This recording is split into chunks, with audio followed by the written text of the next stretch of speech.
Pole sana kwa kuweka. Nyinyi ndio mlileta marehemu juzi? Ni sisi. Anaitwa aje? Marehemu anaitwa aje? Anaitwa Justus Njimbo. Huyu mwenye amepondeka mapua. Alianguka na pikipiki. Alipata ajali. Mapua. Yeye ina shida. Sasa tulitairi na yeye. Haina shida, najua mlitairi pamoja.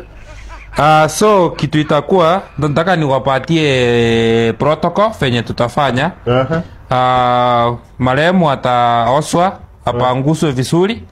Alafu tutamweka kwa fridge. Ataoshwa akiwa uchi. Kwa fridge hapana. Huyu anakuanga na shida ya kifua, akimweka kwa fridge mtamuua. Ana shida ya kifua la. Hata ni asthma ilimuua. Kando na accident. Asthma ilikutana na yeye kwa kifua. Sasa vile pikipiki ilimnyonga kifua. Pole. So usimjaribu kumweka kwa. Mna microwave. Sio mweka kwa microwave. Nyinyi kweli mnaomboleza ama mnataka tucheke? Unajua ndugu yangu pia wewe usifanye tucheke matanga. Okay. Mulipe na baby kama hamuna mulipe na namba. Si ndio? Mko na hiyo microphone ya mzee. Microwave. Mko serious bwana. Mnaomboleza mwenzenu ama? Si hapa shida ya kifua.